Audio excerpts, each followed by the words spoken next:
अब हेडिंग डालो went of factor, ठीक है, हेडिंग डालो went of factor, went of factor. Went of factor को हम आई से डिनोट करते हैं, ठीक है, किससे डिनोट करेंगे हम? आई से। वेंट ऑफ फैक्टर हमें किसके बारे में बताता है वो समझ लेते हैं एक बार। It tells about relationship between normal colligative and abnormal colligative property, ठीक है। नॉर्मल कॉलिगेटिव प्रॉपर्टी और एक होता है एब नॉर्मल, ये ए बी है, एब नॉर्मल कॉलिगेटिव प्रॉपर्टीज, ठीक है। जो नॉर्मल कॉलिगेटिव प्रॉपर्टी होता है इसको हम बोलते हैं कैलकुलेटेड प्रॉपर्टी, यानी कि हम इसमें कैलकुलेशन करते हैं, ठीक है। एब नॉर्मल का मतलब होता है ऑब्जर्व्ड, याद रखना, ऑब्जर्व कॉलिगेटिव प्रॉपर्टी, एब नॉर्मल मतलब ऑब्जर्व्ड। तो वेंट ऑफ फैक्टर में यहाँ पे हम लोग को जो फॉर्मूला यूज करते हैं वो ये है, ऑब्जर्व कॉलिगेटिव प्रॉपर्टी, सीपी मतलब ऑब्जर्व्ड, ठीक है, अपॉन कैलकुलेटेड कॉलिगेटिव प्रॉपर्टी, ठीक है। ऑब्जर्व को हम बोलते हैं एब नॉर्मल कॉलिगेटिव प्रॉपर्टी और कैलकुलेटेड को हम बोलते हैं नॉर्मल कॉलिगेटिव प्रॉपर्टी। एक जगह लिख लेना नॉर्मल वाले को कैलकुलेटेड बोलते हैं हम लोग और एब नॉर्मल को हम बोलते हैं ऑब्जर्व्ड, ठीक है। नेक्स्ट, तुम लोग को ये पता होना चाहिए लाइक कॉलिगेटिव प्रॉपर्टी हम स्टडी करते हैं तो हमारे पास 4 कॉलिगेटिव प्रॉपर्टी होती है टोटल, ठीक है। हमारे पास 4 कॉलिगेटिव प्रॉपर्टी जिसको हम स्टडी करते हैं। पहला कॉलिगेटिव प्रॉपर्टी आपका है RLVP, relative lowering wave pressure. Relative lowering wave pressure, इसका फॉर्मूला ये होता है delta P upon P not a, ये होता है। और करके इसको लिख सकता हूं मैं P not a minus PS upon P not a, ये हम लिखते हैं, ठीक है। यानी कि जो 4 प्रॉपर्टी बताऊंगा ये सब 4 कॉलिगेटिव प्रॉपर्टीज हैं, ठीक है, और ये सब number of non volatile solid particle पे डिपेंड करता है, ठीक है। नेक्स्ट हमारे पास आता है elevation in boiling point, elevation in boiling point जिसको हम डिनोट करते हैं डेल्टा TB से। नेक्स्ट है हमारे पास depression in freezing point, depression in freezing point इसको हम डिनोट करते हैं डेल्टा TF से। और डी है आपका osmotic pressure, osmotic pressure, osmotic pressure को सबसे लास्ट में हम डील करेंगे। इसका एक कारण है, मैं या तो पहले पढ़ा दूं कोई दिक्कत नहीं है, लास्ट में पढ़ा दूं कोई प्रॉब्लम नहीं है, बट क्योंकि यहाँ पे अगर मैं वेपर प्रेशर शुरू करूंगा तो मुझे तीनों टॉपिक एक साथ खत्म करने पड़ेंगे। क्यों? क्योंकि जो वेपर प्रेशर है, वेपर प्रेशर एक बार टॉपिक पढ़ा दूंगा, वो सारा जो वेपर प्रेशर वाला टॉपिक है वो तीनों से रिलेटेड है, ठीक है, क्योंकि ये तीनों आपस में को रिलेटेड है वेव प्रेशर के लिए। वही ऑस्मोटिक प्रेशर थोड़ा अलग सा टॉपिक है इसमें, ठीक है। और इन चारों में एक चीज तुम लोग कॉमन देखोगे, इन चारों में एक चीज कॉमन देखोगे, इनके पास कॉन्सेंट्रेशन होता है, ठीक है। जैसे कि तुम लोग सब जानते हो सब लोग वेव प्रेशर इसकी बात करते हैं,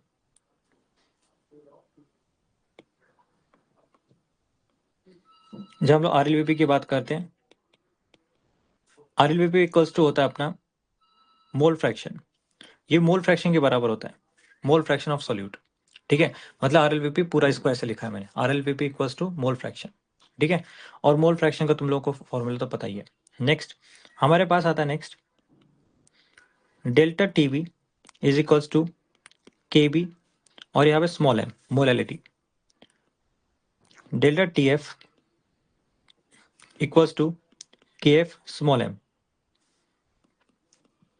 पाई इक्वल्स टू CRT, C मतलब मोलैरिटी। और तुम जानते हो सब सारे कॉन्सेंट्रेशन टर्म में जो जो मोलर मास होता है हमेशा कहाँ पे आता है? डिनोमिनेटर में आता है, ठीक है। सब में मोलर मास कहाँ पे आता है? डिनोमिनेटर में, क्योंकि सब में एक ही चीज कॉमन है, वो क्या है? Number of moles. सब में एक ही चीज कॉमन है, नंबर ऑफ मोल्स। और मोल्स का फॉर्मूला क्या लिखते हैं हम लोग? Mainly weight upon molar mass, weight upon molar mass लिखते हैं हम लोग मेनली, ठीक है। तो यहाँ पे डब्ल्यू भी लिख रहा हूं मैं, WB अपॉन MB, ठीक है। यानी कि याद रखना कि जो मोलर मास है वो कॉलिगेटिव प्रॉपर्टी के इनवर्सली प्रोपोर्शनल है, ये कॉलिगेटिव प्रॉपर्टी है। और इसका जो मोलर मास होगा, इसमें जो इसका जो मोलर मास निकल के आएगा वो नीचे आएगा डिनोमिनेटर में। इसके लिए मोलर मास क्या होगा? डिनोमिनेटर, क्योंकि मोलरिटी का फॉर्मूला जानते हैं, वेट अपॉन मोलर मास। इसका भी क्या है? वेट अपॉन मोलर मास है इंटू W है ना। कॉन्सेंट्रेशन में आपका मोलरिटी का यूनिट फॉर्मूला क्या होता है? Weight upon molar mass into volume, है ना, तो मोलर मास हमेशा डिनोमिनेटर में आएगा, ठीक है। यानी कि मैं ओवरऑल ये बोल सकता हूँ कि जो कॉलिगेटिव प्रॉपर्टी है is directly proportional to number of particles, number of particles के डायरेक्टली प्रोपोर्शनल है। नंबर ऑफ पार्टिकल्स का मतलब नंबर ऑफ मोल्स, ठीक है। और किसके इनवर्सली प्रोपोर्शनल है colligative property? Colligative property is inversely proportional to molar mass of solute, ठीक है। तो नंबर ऑफ पार्टिकल्स को हम number of moles of particles भी बोल सकते हैं, ये ध्यान रखना। क्या सबको यहां तक बात क्लियर है? क्योंकि देखो मोल्स ऊपर है तो मोलर मास के डिनोमिनेटर में होगा, ठीक है। तो अब यहाँ पे ध्यान देने की जरूरत है हमें। देखो यहाँ पे सब लोग समझो, देखो यहाँ पे जैसे हम लोग देख रहे हैं कि colligative property is inversely proportional to molar mass. तो यहाँ पे देखो, अगर मैं ऊपर लिख रहा हूँ ऑब्जर्व कॉलिगेटिव प्रॉपर्टी यानी कि एबनॉर्मल कॉलिगेटिव प्रॉपर्टी, ठीक है, अपॉन में नॉर्मल कॉलिगेटिव प्रॉपर्टी है। तो अगर मोलर मास के टर्म में मुझे आई वेंटो फैक्टर को डिफाइन करना है तो मैं क्या लिखूंगा? Calculated molar mass upon observe molar mass, या और करके normal molar mass upon abnormal molar mass लिख सकते हैं। यानी colligative property is directly proportional to number of non volatile solid particle and colligative property is inversely proportional to molar mass of non volatile solid particle, ठीक है। अब देखो, क्या मैं ऐसा बोल सकता हूँ कि लाइक अब यहाँ पे समझने वाली बात है कि नॉर्मल कॉलिगेटिव प्रॉपर्टी किसको बोलते हैं, एब नॉर्मल कॉलिगेटिव प्रॉपर्टी किसको बोलते हैं, ये समझने वाली बात है अब, ठीक है। अब मैं ऐसा बोल रहा हूँ, अगर मैं बोल रहा हूँ कि नंबर ऑफ पार्टिकल्स अगर हम पानी में जैसे हम लोग ग्लूकोज को डाल देते हैं, ठीक है, पानी में डालने से पहले ग्लूकोज को देखो और पानी में डालने के बाद ग्लूकोज को देखो, दोनों में नंबर ऑफ मोल्स क्या है, नंबर ऑफ पार्टिकल्स क्या है, दोनों में सेम है। यानी कि 1 मोल तुमने ग्लूकोज लिया था और पानी में डाल दो 1 मोल ग्लूकोज ही मिला हमें, यानी कि नंबर ऑफ पार्टिकल में कोई चेंज नहीं आया, यानी कि नंबर ऑफ पार्टिकल में चेंज नहीं आएगा, यानी कि कॉलिगेटिव प्रॉपर्टी में चेंज नहीं आएगा। अगर कॉलिगेटिव प्रॉपर्टी में चेंज नहीं आएगा मतलब मोलर मास में कोई चेंज नहीं आएगा, ठीक है। ये ध्यान रखना।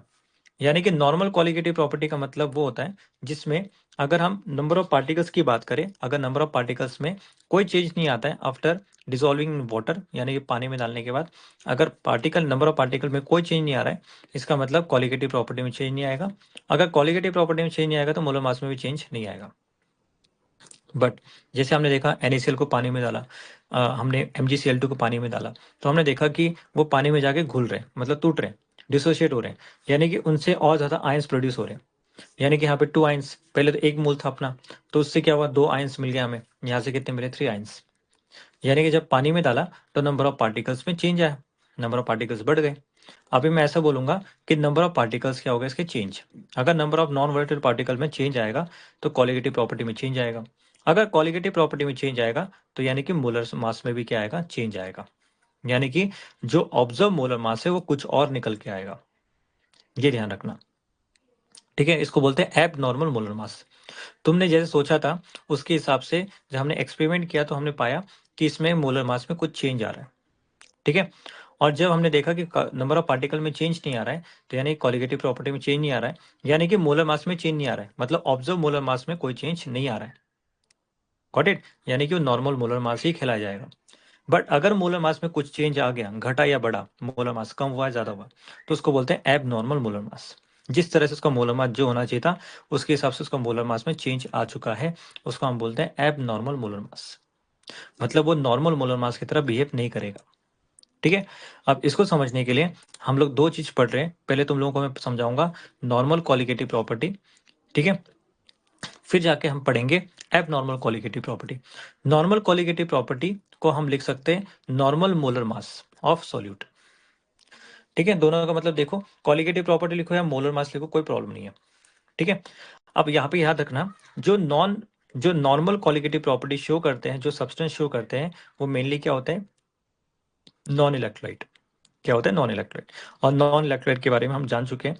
नॉन इलेक्ट्रोलाइट क्या होते हैं, ऐसे सब्सटेंस जिनका जो आयंस प्रोड्यूस नहीं कर सकते, जिनका डिसोसिएशन और एसोसिएशन पॉसिबल ना हो, जिनका डिसोसिएशन और एसोसिएशन पॉसिबल ना हो, उनको हम क्या बोलते हैं, नॉन इलेक्ट्रोलाइट्स। और ये इलेक्ट्रिसिटी भी कंडक्ट नहीं कर सकते, यानी कि मैं बोल सकता हूं इनका अल्फा क्या होगा, 0। यानी कि ना तो ये टूटेंगे ना तो जुड़ेंगे, तो इनका अल्फा हमेशा 0 ही माना जाएगा, ठीक है। तो इनका डिग्री ऑफ डिसोसिएशन एसोसिएशन, क्योंकि एसोसिएशन वर्ड भी यूज होने वाला है, तो डिग्री ऑफ डिसोसिएशन एसोसिएशन क्या होगा इनका 0, यानी कि अल्फा इक्वल टू 0। तो नॉर्मल क्वालिटेटिव प्रॉपर्टी कौन शो करता है? वो सब्सटेंस शो करते हैं जो नॉन इलेक्ट्रोलाइट्स होते हैं। अब नॉन इलेक्ट्रोलाइट्स में क्या आता है अपने पास? देखो example, urea, glucose, sucrose, sucrose को हम केन शुगर बोलते हैं, इथाइलिन ग्लाइकॉल, ये मेनली हमारे पास सब्सटेंस होते हैं जो बेसिकली नॉन इलेक्ट्रोलाइट्स होते हैं और पानी में जाके डिसोशिएट नहीं होते। ठीक है, फॉर एग्जाम्पल अगर हम 1 मोल यूरिया ले, ठीक है, 1 मोल यूरिया का मास किस 1 मोल यूरिया का मास है किसके बराबर? 60 ग्राम के बराबर, क्योंकि 1 मोल यूरिया किसके बराबर होता है? 60 ग्राम मास के बराबर होता है। तो भाई यूरिया को पानी में डालने से पहले इसका मास कितना था? 60 था इसका मोलर मास। पानी में डालने के बाद कितना निकला? 60। देखो, यूरिया तो नॉन इलेक्ट्रोलाइट है, पानी में जाकर टूटेगा नहीं, आयंस तो प्रोड्यूस करेगा नहीं, तो जितना मोल हमने पानी में डाला उतना ही मोल इसका हमें मिला पानी में डालने के बाद। ठीक है, उतने ही मोल मिल रहे हैं। तो देखो ये तुम्हारे लेफ्ट साइड में ये है थ्योरेटिकल और कैलकुलेटेड या नॉर्मल बोल सकते हैं। ठीक है, देखो जो हमने पहले से कैलकुलेट कर रखा है वो तो यही है। ठीक है, अब हम ऑब्जर्वेशन में डाल रहे हैं, ऑब्जर्वेशन में हम देख रहे हैं कि भाई इसमें क्या चेंज आ रहा होगा, आ रहा है या नहीं आ रहा है। तो तुमने पानी में डालने का तुमने देखा कि भाई मोलर मास में चेंज नहीं आ रहा है, क्योंकि इसका मोलर मास अभी भी 60, क्योंकि इसके मोल्स जिसके जो सब्सटेंस है वो ब्रेक डाउन नहीं हो रहे क्योंकि मॉलिक्यूलर फॉर्म में है। ठीक है, यानी कि ऑब्जर्व बोलते हैं इसको हम, राइट साइड वाले को, आरएचएस वाले को क्या बोलते हैं? ऑब्जर्व्ड, यानी कि ऑब्जर्व्ड यानी कि एबनॉर्मल मोलर मास इसका। आप बताओ भाई, ऑब्जर्व्ड मोलर मास यानी कि ऑब्जर्व मोलर मास और थ्योरेटिकल मोलर मास या कैलकुलेट मोलर मास दोनों ही क्या हो गए? बराबर हो गए। यस और नो? तो मैं यहाँ पे लिख सकता हूँ कि भाई बताओ, number of solute particles, number of moles of solute particle यानी कि यूरिया के पार्टिकल्स में कोई चेंज नहीं आ रहा है, यानी कि यहाँ पे नो चेंज, नो चेंज, कोई चेंज नहीं आ रहा है, यानी कॉलिगेटिव प्रॉपर्टी में कोई चेंज नहीं आएगा, नो चेंज। अगर कॉलिगेटिव प्रॉपर्टी में कोई चेंज नहीं आएगा इसका मतलब मोलर मास में कोई चेंज नहीं आएगा, नो चेंज। क्या मैं ऐसा बोल सकता हूँ? कहाँ लिखूँ? यहाँ पे लिख दो, इसके नीचे लिख लेना, कई पॉइंट यहाँ पे बना के लिख लेना यहाँ पे। ठीक है, molar mass theoretical is equals to molar mass observed, molar mass theoretical is equals to molar mass observed, यानी कि दोनों का मोलर मास सेम है। ठीक है, अब एक चीज देखो कि भाई अगर नंबर ऑफ पार्टिकल में चेंज नहीं आ रहा है मतलब कॉलिगेटिव प्रॉपर्टी में चेंज नहीं आ रहा है मतलब मोलर मास में चेंज नहीं आ रहा है मतलब M theoretical equals to M observed. और एक और चीज क्या है जो हम कॉलिगेटिव प्रॉपर्टी यूज कर रहे हैं, कॉलिगेटिव प्रॉपर्टी के फॉर्मूले ये होते हैं। ठीक है, अब हम आगे पढ़ेंगे कॉलिगेटिव प्रॉपर्टी को।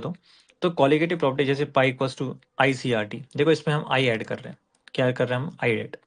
तो यहाँ पे देखो ये आई आ गया, यहाँ पे भी आई आ गया, इसको बोलते हैं वेंटो फैक्टर, बस इसको मल्टीप्लाई कर दिया हमने। बट ध्यान रखना, इसमें हम बोलते हैं no modification in colligative property. जो भी हम कॉलिगेटिव प्रॉपर्टी स्टडी करते हैं, देखो जो भी हम कॉलिगेटिव प्रॉपर्टी स्टडी करते हैं, ठीक है, इनमें कोई चेंज नहीं आएगा, मतलब इसमें कोई मॉडिफिकेशन करने की जरूरत नहीं है। मतलब यहाँ पे वेंट ऑफ फैक्टर लगाओ या ना लगाओ, बात एक ही है।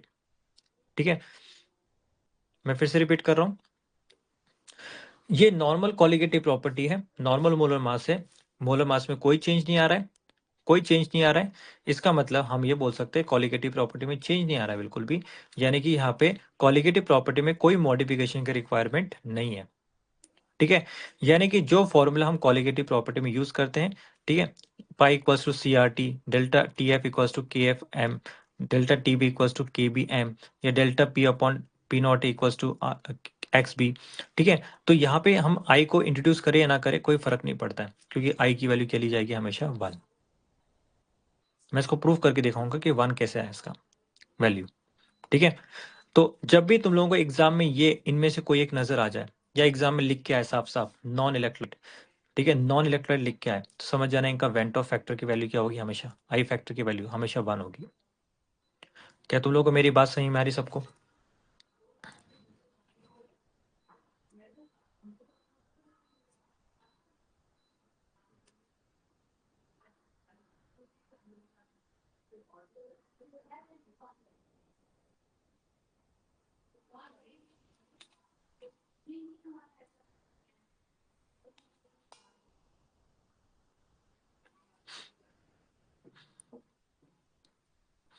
ठीक है,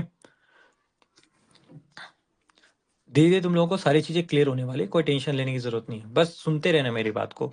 अपना दिमाग एक्स्ट्रा मत चलाना कि कैसे हो गया क्या हो गया, ऐसा मत सोचना। अभी बस जो बोल रहा हूँ वो जो है जैसा भी है वैसे ही रहने दो, ठीक है।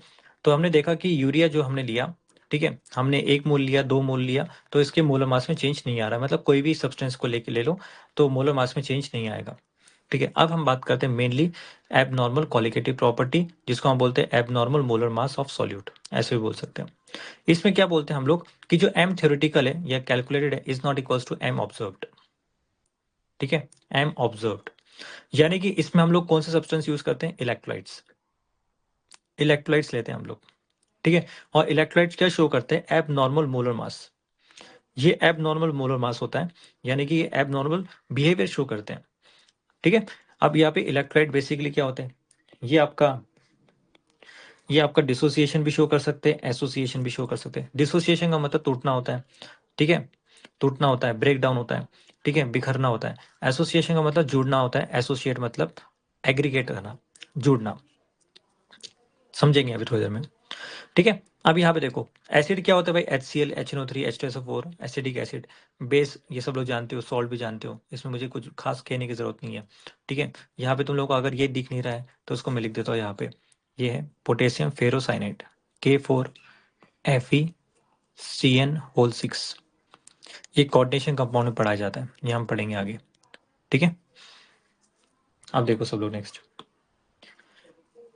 ये तो हमने इलेक्ट्रोलाइट्स को देख रहे हैं, अभी इसको हम बारीकी समझना पड़ेगा, ठीक है, क्योंकि इस इलेक्ट्रोलाइट में डिसोसिएशन एसोसिएशन हो रहा है। तो पहले हम डिसोसिएशन को समझेंगे फिर एसोसिएशन को समझेंगे, क्योंकि डिसोसिएशन से हमें पता लगेगा कि मोलर मास में अगर चेंज आ रहा है तो क्या चेंज आ रहा है, कि मोलर मास बढ़ेगा क्या घटेगा। मोलर मास बढ़ रहा है घट रहा है इसका मतलब एब नॉर्मल है, याद रखना।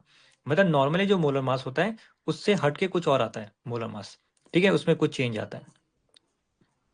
अब देखो डिसोसिएशन की बात करें, केस 1, आई होप कि तुम लोग लिख रहे हो साथ साथ में।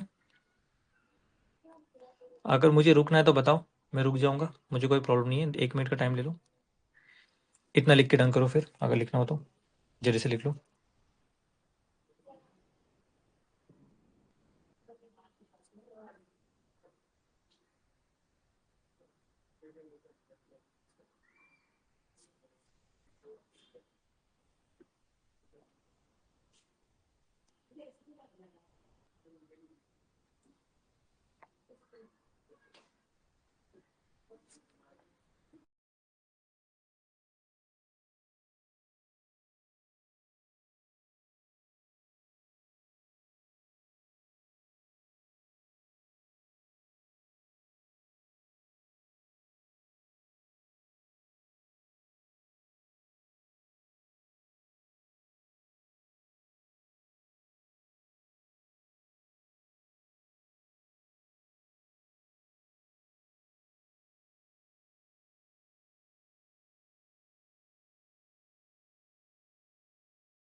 चलो आगे बढ़े, ठीक है। इलेक्ट्रोलाइट जो है बेसिकली ये आयंस में टूट सकते हैं, यानी कि एसिड बेस सॉल्ट होते हैं, आयंस में टूट सकते हैं, आयंस प्रोड्यूस करते हैं, इलेक्ट्रिसिटी के गुड कंडक्टर होते हैं।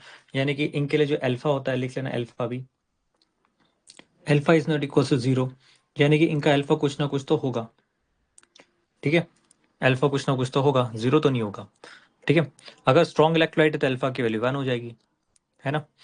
तो देखो अगर हम डिसोसिएशन की बात करें, पहले केस उठा रहे हैं दोस्तों यहाँ पे हम लोग, पहले केस के हिसाब से देखा जाए, डिसोसिएशन के हिसाब से देखो, molecules of electrolyte undergo ionization, ionization मतलब टूटना, या dissociation in polar solvent to give 2 or more ions in solution.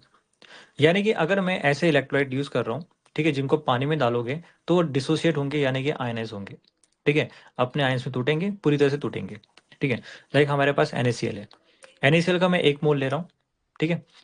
पानी में डालने से पहले इसका मोलर मास बताओ किसके बराबर है, 58.5, यानी कि थ्योरेटिकल या कैलकुलेटेड या नॉर्मल है। पानी में डालने के बाद देखो मोलर मास में चेंज आएगा, मतलब सॉरी उसको बाद में बताऊंगा मैं। NaCl को जब पानी में डालेंगे तो ये आयंस प्रोड्यूस करेंगे Na+ और Cl-, यानी कि इसको बोलते हैं ऑब्जर्व्ड या एबनॉर्मल, ठीक है। अब यहाँ पे हम चेक करेंगे मोलर मास में चेंज क्या आया, ठीक है, बढ़ा या घटा, क्या हुआ वो देखना पड़ेगा हमें। ठीक है, तो ये तुम्हारा थ्योरेटिकल है, ये तुम्हारे हिसाब से तुमने इसको कैलकुलेट किया था 58.5 है। अब जब तुमने ऑब्जर्व किया होगा कि तो इसका मोलर मास में क्या चेंज आ रहा है वो देख लेंगे एक बार। देखो नंबर ऑफ, पहले समझना पड़ेगा कि आगे जाने पे क्या हो रहा है, क्योंकि जब NaCl ब्रेक कर रहे हो, किस सॉल्ट को ब्रेक करोगे तो नंबर ऑफ आयंस बढ़ेंगे, नंबर ऑफ आयंस बढ़ेंगे मतलब नंबर ऑफ पार्टिकल्स बढ़ेंगे। तो बताओ नंबर ऑफ पार्टिकल्स क्या होंगे, इंक्रीज करेंगे। कॉलिगेटिव प्रॉपर्टी इंक्रीज करेगा क्योंकि डायरेक्टली प्रोपोर्शनल है, यानी कि मोलर मास पहले के मुकाबले क्या हो जाएगा, कम हो जाएगा। यानी कि Na प्लस और Cl माइनस अलग हो गए, अलग अलग होने से मोलर मास में भी क्या हो जाएगा, उनका कम हो जाएगा। यानी कि M थ्योरेटिकल किससे ज्यादा होगा, M ऑब्जर्व से ज्यादा होगा। ठीक है, अब कितना ज्यादा होगा मतलब कितना कम होगा M ऑब्जर्व, वो कैलकुलेशन पे डिपेंड करेगा हमारे। ठीक है, यानी कि M थ्योरेटिकल जो है आपका M ऑब्जर्व से यहाँ पे क्या है ज्यादा, क्योंकि नंबर ऑफ पार्टिकल्स बढ़ रहे हैं। ठीक है, ये अब इसको कैलकुलेट करने के लिए कितना कितना आपका ये डिसोशिएट हुआ, कितना एक्सटेंट तक ये टूट रहा है। ठीक है, तो इसको मेजर करने के लिए हमारे पास है डिग्री ऑफ डिसोसिएशन। ठीक है, क्या बोलते हैं हम, डिग्री ऑफ डिसोसिएशन। अच्छा, एक आई का फॉर्मूला भी लिख लेना सब लोग, मैंने शायद से लिखा होगा, हाँ यहाँ पे देखो, क्योंकि देखो टाइम बचाना है। आई का मतलब है total number of moles after dissociation और एसोसिएशन, ये एसोसिएशन है। ठीक है, लिख लेना तुम लोग, total number of moles after dissociation और एसोसिएशन। ठीक है, अपॉन में total number of moles before dissociation और एसोसिएशन, ये लिख लेना। ठीक है, total number of moles after dissociation और association upon total number of moles before dissociation और एसोसिएशन।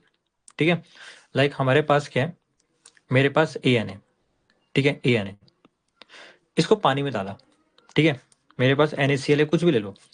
ठीक है, जो इसको पानी में डालेंगे तो क्या होगा, ये अपने आयन से टूटेगा, यानी कि बिखरेगा, यानी कि n नंबर ऑफ क्या मिलेंगे हमें, A मिलेंगे। क्या मिलेंगे, n नंबर ऑफ A। ठीक है, अब बताओ इनिशियल क्या है, number of moles at time 0 ले लो, at time 0 initial number of moles क्या हमारे पास 1 और यहाँ पे 0। जैसे पानी में डालोगे तो n नंबर ऑफ हमें क्या मिलेगा, A मिलेगा। ठीक है, मान लो मेरे पास A5 है, तो इसको पानी में डालोगे तो मुझे कितने A मिलेंगे, 5 मिलेंगे ना A, ये आपस में जुड़े हुए, ये जुड़े हुए हैं। चलो सिंपल फॉर्म लेता हूँ, A2 ले लेता हूँ, जब पानी में डालूंगा तो 2A बनेगा, यानी इसको और करके लिखेंगे A+A, यानी कि तो बिखर गए ऐसे। ठीक है, तो बताओ 1 में से अल्फा माइनस करेंगे, है ना, इतना अमाउंट कम हो गया अल्फा।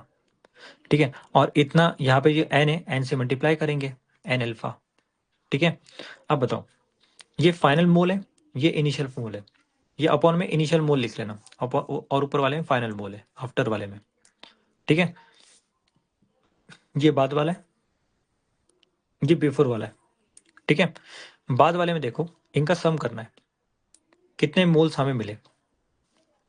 ठीक है, तो 1 minus alpha plus n alpha upon में 1 प्लस 0। ठीक है, ये इनिशियल है, ऊपर फाइनल वाला है। अब इसमें से हम क्या करेंगे, अल्फा को कॉमन ले लेंगे, तो इसमें क्या बनेगा 1 प्लस n माइनस 1 अल्फा। तो आई का फॉर्मूला क्या बना, I equals to n plus n minus 1 alpha, यहाँ पे अंदर ब्रैकेट के अंदर। और n का मतलब यहाँ पे क्या है, n का मतलब number of ions produce after dissociation. ठीक है, n का मतलब number of ions produce after dissociation, और अल्फा का मतलब डिग्री ऑफ डिसोसिएशन, परसेंटेज के फॉर्म में लिखोगे तो परसेंट डिसोसिएशन। अच्छा, इसमें एक चीज और क्या कर सकते हैं हम लोग, अगर मुझे अल्फा निकालना है तो अल्फा के लिए फॉर्मूला क्या बनाएंगे, आई माइनस 1 अपॉन n माइनस 1, यही से हम मॉडिफाई कर सकते हैं। अगर मुझे आई निकालना है तो उस केस में क्या लिखूंगा, n1 plus n minus 1 alpha. ठीक है, अच्छा तुम लोगों को मैंने बताया था नॉन इलेक्ट्रोलाइट के केस में, नॉन इलेक्ट्रोलाइट के केस में हम लोग क्या बोल रहे थे कि भाई नॉन इलेक्ट्रोलाइट के केस में हम बोल रहे हैं कि अल्फा की वैल्यू 0 होती है, और मैंने कहा था कि इसका वेंटो फैक्टर कितना होता है, 1 होता है हमेशा, क्या होता है हमेशा 1। ठीक है, अब देखो इसका फॉर्मूले से यहाँ पे फॉर्मूले में पुट करके देख लो, तुम लोगों को आंसर मिल जाएगा। अगर मैं अल्फा की वैल्यू यहाँ पे 0 पुट करूँ तो ये पूरा टर्म 0 हो गया, यानी कि आई की वैल्यू किसके बराबर हो गई, 1 के बराबर। तो इससे प्रूफ होता है ना कि जो नॉन इलेक्ट्रोलाइट्स है वो उनके लिए अल्फा 0, इसका मतलब उनकी आई की वैल्यू हमेशा क्या होगी, 1। चाहे मैं एसोसिएशन का फॉर्मूला ले लूँ या डिसोसिएशन का ले लूँ, हमेशा आई की वैल्यू हमेशा 1 के बराबर होगी।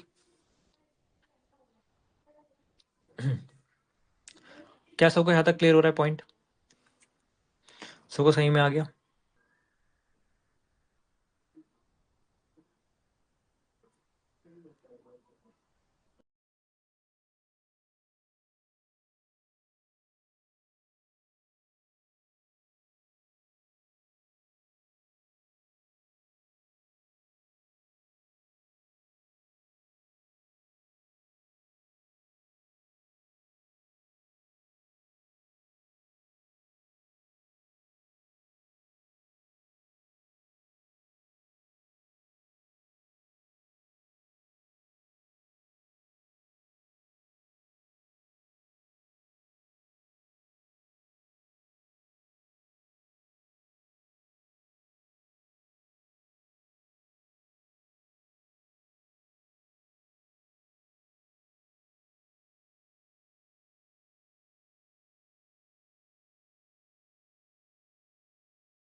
लिख लिया?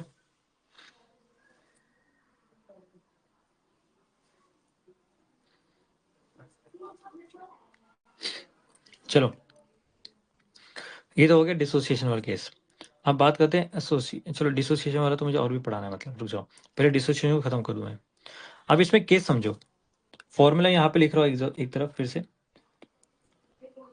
फॉर्मूला ये आपका I equals to 1 plus n minus 1 alpha. ठीक है, ये फॉर्मूला यूज कर सकते हैं हम अभी। देखो, इसमें लिखा है इफ अल्फा इक्वल्स टू 100%, यानी कि 1। ठीक है, अगर मैं अल्फा की वैल्यू 1 लिख दूं तो क्या होगा बताओ? अगर अल्फा की वैल्यू 1 हो गई, यानी कि यहाँ पे 1 माइनस 1 है, यानी कि ये तो कट जाएंगे यहाँ से, 1 से 1 कट गया, तो आई किसके बराबर होगा? n के बराबर। यानी कि इसका मतलब कंप्लीट डिसोसिएशन केस में आई की वैल्यू हमेशा n के बराबर होगी। जितने आयंस प्रोड्यूस करोगे उतने ही आई वेंटो फैक्टर मिलेगा हमें वैल्यू। ठीक है, जितने नंबर ऑफ आयंस मिलेंगे उतना ही क्या होगा? उसका आई फैक्टर होगा, मतलब van't Hoff factor. Next, if alpha is not equal to 100%, यानी कि अल्फा की वैल्यू 1 के बराबर नहीं है, यानी कि पार्शियल डिसोसिएशन है, यानी कि n की वैल्यू जो है आई के बराबर नहीं होगी। ठीक है, n की वैल्यू आई के बराबर नहीं होगी दोस्तों। अब for example calculate I for 100% dissociation of NaCl, K2SO4 और K4FeCN6। अब इसका एग्जांपल लेते हैं। बताओ, NaCl को जब ब्रेक करेंगे Na+Cl- मिलेगा। ठीक है, तो बताओ इसमें कितने आयंस बनेंगे? इसमें तुम लोग देख रहे हो कि नंबर ऑफ आयंस कितने बनेंगे? 2, क्योंकि एक Na+ है और एक Cl- है, 2 बने। ठीक है, और अल्फा की वैल्यू हम कितना लेके चल रहे हैं? 1 लेके चल रहे हैं। तो बताओ, अल्फा की वैल्यू 1 है। ठीक है, तो यहाँ पे ये 1 और 1 कट गया, यानी कि n की वैल्यू i के बराबर है, यानी कि हम बोल सकते हैं कि जितना n की वैल्यू होगी उतनी i की वैल्यू होगी। ठीक है, यहाँ पे 2। ठीक है, K2SO4 को ब्रेक करूं तो क्या मिलेगा? 2K+, और यहाँ पे क्या आएगा? SO4 2-। ठीक है, अब यहाँ पे नंबर ऑफ आयन चेक कर लो कितने हमारे पास। यहाँ पे 2 है और यहाँ पे कोफिशिएंट देखो 1 है, यानी कि नंबर ऑफ आयंस 3 है। ठीक है, n की वैल्यू और i की वैल्यू दोनों बराबर हो गए 3 के, है ना? जितना n होगा उतना ही i होगा, यानी कि यहाँ पे 3 आएगा। K4FeCN6। ठीक है, तो यहाँ पे K4FeCN6 इसको ब्रेक करो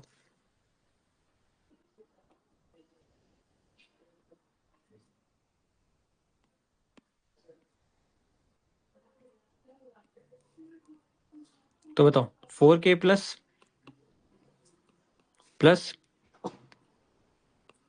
FeCN, यार यहाँ पे CN है, होल 6 और यहाँ पे आएगा 4-। तो बताओ भाई, हमारे पास कितने पोटेशियम यहाँ पे? 4, और हमारे पास ये कितने अनायन है? 1, यानी कि 4 + 1 कितने हो गए? 5, यानी कि n इक्वल्स टू 5, यानी कि i इक्वल्स टू किसके बराबर होगा? 5 के बराबर। वैसे तोड़ने की जरूरत भी नहीं थी, वैसे देख के पता लग जाता है कितने Na है हमारे पास? 1, कितने Cl है? 1, यानी कि 2 हो गए। यहाँ पे पोटेशियम कितने हमारे पास एटम? 2 है एलिमेंट, और यहाँ पे SO4 एक पूरा एक मॉलिक्यूल लेना है, यानी कि 3 हो गए। ये 4 और एक पूरा 1, यानी कि 5। ठीक है, अब मान लो मैं एक क्वेश्चन बनाता हूँ कि calculate I for 80% dissociation of NaCl K2SO4 और K4FeCN6। ठीक है, फॉर एग्जाम्पल अगर हम ले रहे हैं NaCl का केस, तो NaCl के लिए हम N की वैल्यू 2 मानेंगे। आई तो नहीं हो सकता 2 इसमें, क्योंकि यहाँ पे 80% बोला है, तो यानी कि अल्फा की वैल्यू क्या लूँ मैं यहाँ पे 80%, यानी कि 0.8 ले रहा हूँ मैं फ्रैक्शन में, डेसिमल में ले रहा हूँ। ठीक है, तो बताइए भाई, अगर मुझे आई निकालना है तो यहाँ पे 1 लिखूँ, एन की वैल्यू क्या है 2, अल्फा क्या है 0.1, 0.8, तो कितना होगा बताओ 1 प्लस 0.8, आंसर इज 1.8। देखो 100% के लिए 2 था, और यहाँ पे अगर 80% देखेंगे तो 1.8 है, 1.8 आ रहा है। ठीक है, और इसी तरीके से अगर मुझे इसका करना है K2SO4 का, तो K2SO4 के लिए क्या करेंगे फिर हम,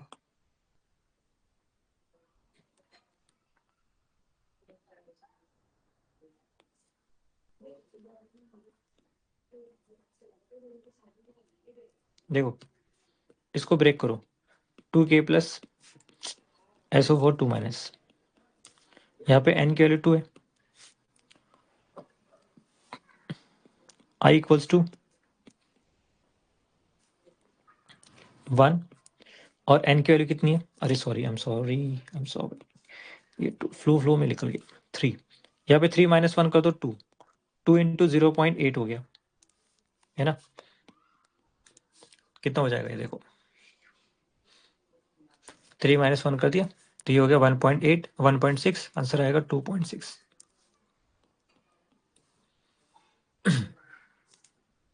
नेक्स्ट,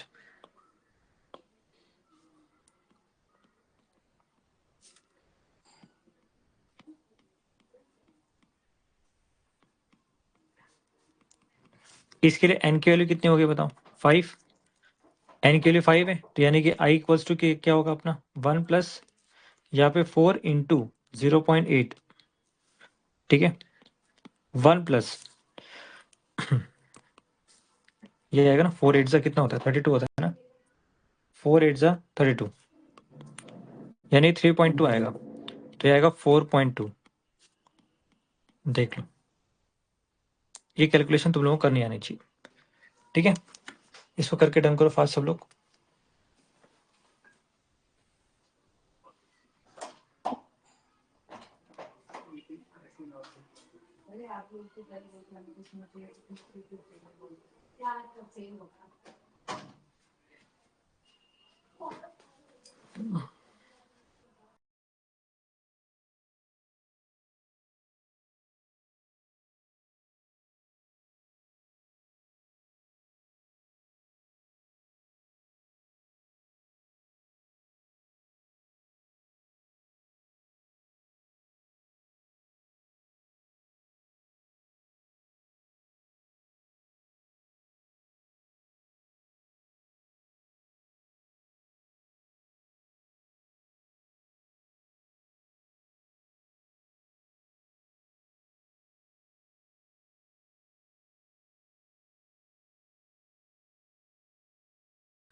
नेक्स्ट लिखो सब लोग, एसोसिएशन ऑफ सॉल्यूट, केस 2।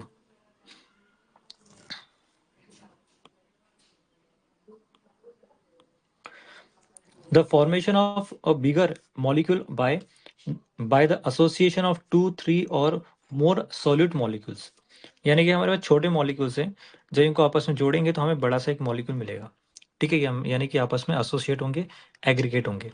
ठीक है, तो जैसे हमारे पास एन ए है, एन नंबर ऑफ ए है, ठीक है, तो ये आपस में जुड़ के क्या बनाएंगे, ए एन बनाएंगे। उसमें क्या टूट रहा था, अगर रिवर्स करोगे टूटेगा, अगर ऐसे करोगे तो क्या होगा आपका एसोसिएट होगा। तो देखो हमारे पास 2 है, ये दोनों अलग अलग है, ए प्लस ए, जब ये आपस में जुड़ेंगे तो क्या बनाएंगे A2, यानी कि ए बॉन्ड ए, ऐसे दिखेगा। तो इसमें हम क्या बोल सकते हैं कि भाई यहाँ पे हम वो ये बोल सकते हैं कि अगर यहाँ पे 2 मॉलिक्यूल्स हैं हमारे पास एसोसिएट हो रहे हैं, तो इसको हम बोलते हैं N=2, यानी इसको बोलते हैं डाइमर, इनको बोलते हैं डाइमर। और अगर यहाँ पे हमारे पास N=3 है, क्योंकि यहाँ पे 3 मॉलिक्यूल्स आपस में एसोसिएट हो रहे हैं, इसको बोलते हैं ट्राइमर। इसको बोलेंगे ट्राइमर, ये ध्यान रखना, ठीक है। लाइक हमारे पास है एसिटिक एसिड, ठीक है, दो चीज़ें। एसिडिक एसिड को अगर मैं पानी में ऐड करूंगा तो एसिडिक एसिड जो है पानी में जाके डिसोसिएट होगा, यानी कि आयंस प्रोड्यूस करेगा। और तुम चाहते हो कि एसिडिक एसिड का यहाँ पे एसोसिएशन हो। एसोसिएशन कराने के लिए इसको हम लोग बेंजीन में डालेंगे, यानी कि नॉन पोलर सॉल्वेंट में डालेंगे, ठीक है। तो नॉन पोलर सॉल्वेंट में ही क्या होता है, एसोसिएट होते हैं, ये आपस में एसोसिएट कर लेंगे, ठीक है, आपस में जुड़ेंगे। यानी कि मेरे पास है मेरे पास है एसिटिक एसिड CaCO, इसका मोलर मास कितना है भाई, 60, इसका 60 है। यानी कि इंडिविजुअल का लेके चल रहा हूँ मैं, क्योंकि बिखरे हुए हैं। ये दो मॉलिक्यूल अलग हो गए ना, अभी अलग है, अभी जुड़े नहीं है। तो जैसे दोनों जुड़ेंगे आपस में, तो उस केस में देखो इन दोनों को कंबाइन करके लेकर लेना पड़ेगा।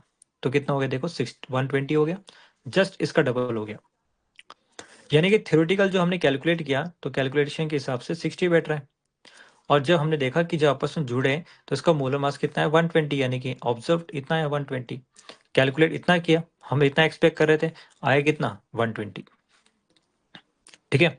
यानी कि नंबर ऑफ सॉलिड पार्टिकल्स क्या होंगे बताओ इसमें, decrease, number of solid particle decrease करेंगे, देखो कम हो रहे हैं, आगे की तरफ जा रहे हैं तो कम हो रहे हैं, तो कॉलिगेटिव प्रॉपर्टी कम होगी, डिक्रीज करेगी, यानी कि मोलर मास बढ़ जाएगा।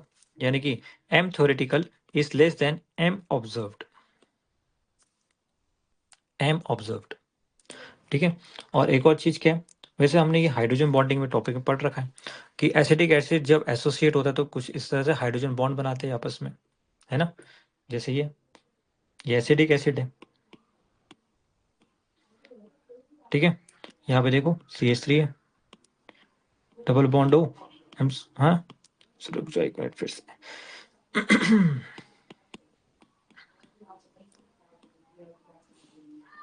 जब ये डबल बॉन्ड हो जाएगा, यहाँ पे OH आएगा, ये आपस में जुड़ेंगे, ये आपस में हाइड्रोजन बॉन्ड बना रहे, देखो एग्रीगेट हो गए, ठीक है, इस तरह से।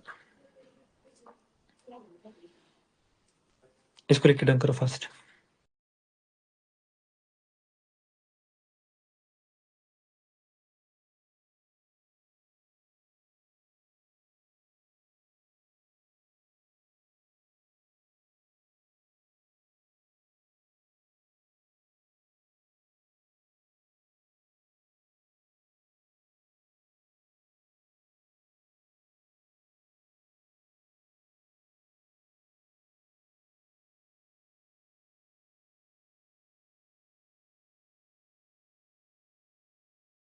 वेरी गुड, हो गया, that's great. Degree of association की बात कर रहे हैं, degree of association, degree of dissociation में हमने देखा था n-1, ठीक है। और एसोसिएशन में क्या लिख सकते हैं, 1/n। चाहो तो मैं समझा भी सकता हूँ, या तुम्हें इसको याद रखना है तो याद भी कर सकते हो, 1/n हो गया, ठीक है, 1/n। ये यहाँ पे मैंने डिराइव कर रखा है ऑलरेडी, देखो यहाँ पे मैं ऐसे लिख रहा हूँ, एन नंबर ऑफ ए है, और ये आपस में एसोसिएट करेंगे तो an बन जाएगा। क्या इसको मैं ऐसे लिख सकता हूँ, यानी कि इसको मैं n से डिवाइड कर दूँ तो ये 1/n हो गया, ऐसे कुछ है ना। तो बताओ, यहाँ पे मैं लिख सकता हूँ इनिशियल मोल्स कितने हमारे पास, 1 है, 0, फाइनल मोल्स 1 माइनस एल्फा, यहाँ पे कोफिशिएंट है 1/n अल्फा हो गया, ठीक है। इन दोनों को ऐड करो तो क्या आएगा, 1 minus alpha plus 1/n alpha, ठीक है, अपॉन 1 प्लस 0। और यहाँ पे इसमें से यहाँ पे मैं अल्फा को कॉमन ले सकता हूँ, तो यहाँ पे 1 plus 1/n minus 1 bracket close alpha, ये आ जाएगा। ये नहीं करना है, ये मैंने अभी थोड़ी देर पहले समझाया था, ठीक है। जल्दी से लिख लो इसको, फास्ट फास्ट फास्ट फास्ट।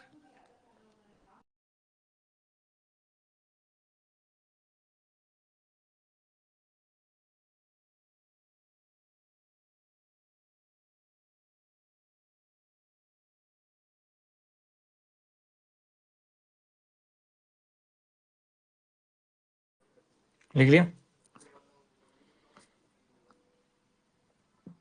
मैं अंदाजा लगा रहा हूँ कि तुम लोगों ने लिख लिया है, ठीक है, नहीं लिखा तो बता देना।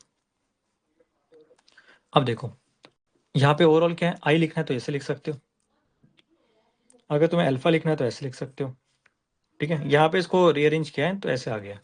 एन का मतलब यहाँ पे नंबर ऑफ मोल्स एसोसिएट, यानी कि डायमर ट्राइमर टेट्रामर जो भी बनेगा वो। अल्फा अगर 100% है और 1 है तो कंप्लीट एसोसिएशन है, यानी कि यहाँ पे अल्फा की वैल्यू 1 कर दो, ये 1 से 1 कट गया, ये 1 और 1 कट गया, और यहाँ पे आएगा i इक्वल्स टू 1/n। ठीक है, और जब भी तुम लोग n की वैल्यू यहाँ पे पुट करोगे तो i की वैल्यू हमेशा कम आएगी। ठीक है, और ऊपर वाले में मैं बताना भूल गया शायद से, यहाँ पे i की वैल्यू n के बराबर है, अगर मैं यहाँ पे 2 पुट करूंगा तो i की वैल्यू 2 आ रही है। ठीक है, यानी कि ग्रेटर देन क्या आ रहा है, 1 आ रहा है, इसका मतलब हम ये बोल सकते हैं कि i की वैल्यू बढ़ रही है। ठीक है, तो डिसोसिएशन केस में i की वैल्यू बढ़ती है और एसोसिएशन केस में i की वैल्यू घटती है। ठीक है, ध्यान रखना, क्योंकि नंबर ऑफ पार्टिकल्स कम हो गए, नंबर ऑफ पार्टिकल्स कम हो गए यानी कि एसोसिएशन, यानी कि i की वैल्यू कम, और नंबर ऑफ पार्टिकल्स बढ़ रहे हैं मतलब i की वैल्यू ज्यादा होगी, इसका मतलब नंबर ऑफ पार्टिकल्स बढ़ रहे हैं। अब बताओ, if alpha is not equal to 100% यानी कि 0 सॉरी 1 है, नॉट इक्वल टू 1 मतलब ये पार्शियल एसोसिएशन बोलेंगे। ठीक है, अब मैं यहाँ पे क्वेश्चन बता रहा हूँ, if alpha is equal to 100% यानी कंप्लीट एसोसिएशन है, और हमारे पास ये बेंजोइक एसिड है, तो ये डायमर बना रहा है, ये आई है। ठीक है, क्वेश्चन में तो लिखा नहीं डायमर, बट हम लोग यहाँ पे 2 है तो इसको डायमर मान के चलेंगे। तो बताओ, तो हम क्या बोल सकते हैं यहाँ पे n की वैल्यू कितनी आ रही है, 2 आ रही है, तो मैं लिख सकता हूँ i इक्वल्स टू 1/2, आंसर आएगा आपका 0.5 ये। ठीक है, और नेक्स्ट क्वेश्चन है, benzoic acid form dimer in benzene to an extent of 70%, what is i for benzoic acid.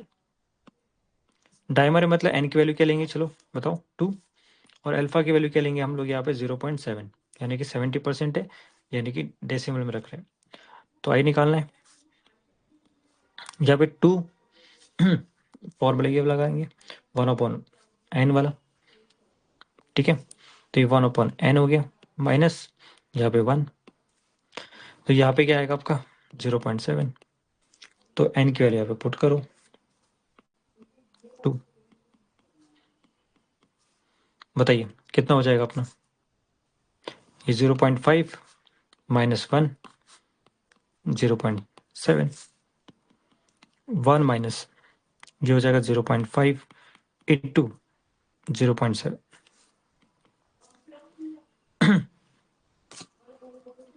Solve कर लोगे 35 आएगा ये, 1 माइनस 0.35, देखो कितना आ रहा है सॉल्व करके,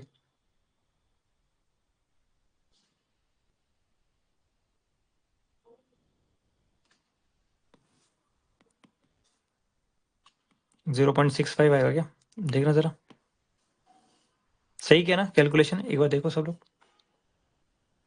कैलकुलेशन सही किया था।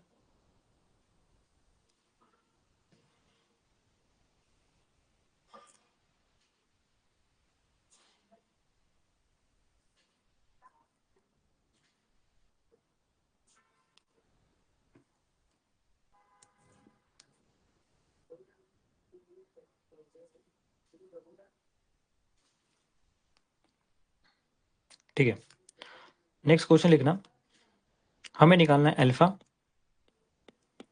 और आई की वैल्यू गिवन है, आई की वैल्यू गिवन है 2.74। ठीक है, और हमारे पास मॉलिक्यूल ही है बेरियम नाइट्रेट,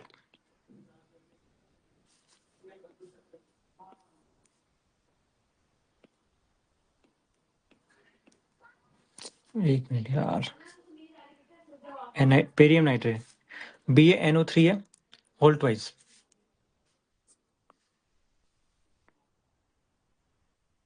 इसको ब्रेक करो,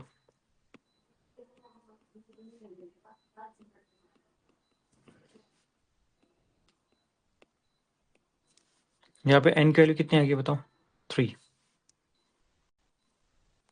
ठीक है, तो बताओ आई की वैल्यू, आई इक्वल्स टू क्या लिखेंगे, 1 प्लस n माइनस 1 अल्फा। अब देखो अल्फा निकालने के लिए एक फॉर्मूला भी यूज कर सकते हैं हम, इस तरह को एक फॉर्मूला हम लगा सकते हैं, alpha equals to i minus 1 upon n minus 1, इसका यूज कर लो अल्फा निकालने के लिए, जल्दी से हो जाएगा। बताओ भाई, आई की वैल्यू 2.74 माइनस 1, और यहाँ पे n की वैल्यू 3 है, 3 माइनस 1, 1.74 अपॉन 2 तो आएगा 0.87 जी। तो अल्फा की वैल्यू आई 0.87। अगर मुझे अल्फा परसेंटेज में निकालना है तो मैं क्या करूंगा, इसको 100 से मल्टीप्लाई करूंगा तो आंसर आएगा 87%।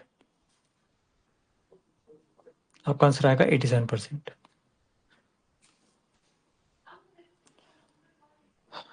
क्या सबको यहाँ तक क्लियर हो रहा है पॉइंट?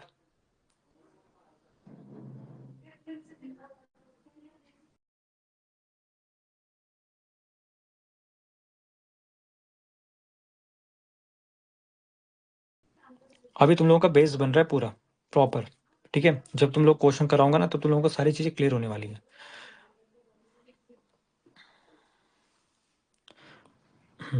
देखो नेक्स्ट कंक्लूजन। कंक्लूजन क्या निकला? If electrolyte is mention in a question for colligative property, अगर कॉलिगेटिव प्रॉपर्टी में, फॉर कॉलिगेटिव प्रॉपर्टी के लिए अगर हमें इलेक्ट्रोलाइट मेंशन किया गया है, उस केस में कॉलिगेटिव प्रॉपर्टी का मॉडिफिकेशन किया जाएगा, चाहे कुछ भी हो जाए, करना ही पड़ेगा, ठीक है। वहां पे क्यों नहीं हो रहा था? क्योंकि वहां पे नंबर ऑफ जो मॉलिक्यूल्स थे, जो सब्सटेंस थे, वो टूट नहीं रहे, ना तो एसोसिएट हो रहे हैं। इसका मतलब वहां पे वैल्यू हमेशा आई की वैल्यू कितनी होगी? 1।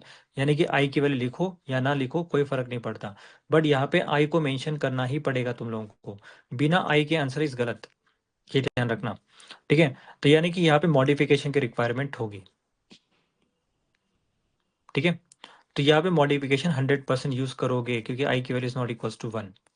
अब बताओ हमने क्या सीखा कि भाई आई की वैल्यू हमेशा क्या होगी? ग्रेटर देन 1, तो इसका मतलब डिसोसिएशन। आई की वैल्यू लेस देन 1 है तो हमेशा क्या होगा? एसोसिएशन। और यानी कि ये दोनों किसको रिप्रेजेंट कर रहे हैं? एब नॉर्मल कॉलिगेटिव प्रॉपर्टी यानी कि इलेक्ट्रोलाइट को। आई की वैल्यू 1 के बराबर है यानी कि ना तो डिसोसिएशन होगा ना तो एसोसिएशन होगा, यानी नॉर्मल कॉलिगेटिव प्रॉपर्टी यानी कि नॉन इलेक्ट्रोलाइट हम यूज करेंगे।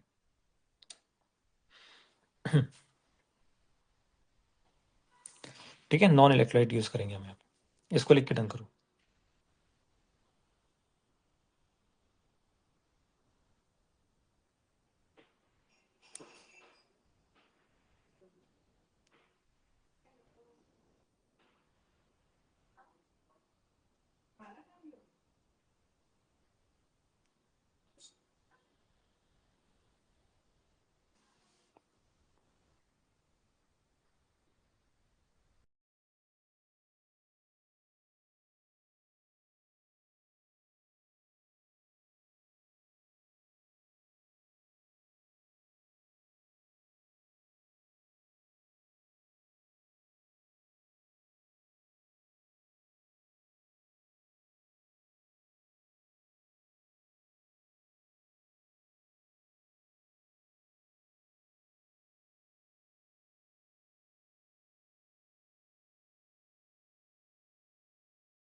ओके गाइस, तो हम लोग क्या करेंगे, कल से हम कॉलिगेटिव प्रॉपर्टी शुरू करेंगे, ठीक है, जहाँ पे हम वेंटो फैक्टर का भी यूज करने वाले हैं। तो सबसे पहले कॉलिगेटिव प्रॉपर्टी खत्म करेंगे, वेपर प्रेशर, ठीक है। तो 4 कॉलिगेटिव प्रॉपर्टी में से जो पहला कॉलिगेटिव प्रॉपर्टी शुरू होगा वेपर प्रेशर, फिर उसके बॉइलिंग पॉइंट, फ्रीजिंग पॉइंट, दोनों का एक साथ स्टडी करेंगे, खत्म करेंगे। फिर आगे आएगा ऑस्मोटिक प्रेशर, ठीक है। तो इसमें वेंटो फैक्टर भी इंक्लूड रहेगा, ये ध्यान रखना। Got it? तो इसको नेक्स्ट क्लास में डन करते हैं, ठीक है। चलो टिल देन टेक केयर।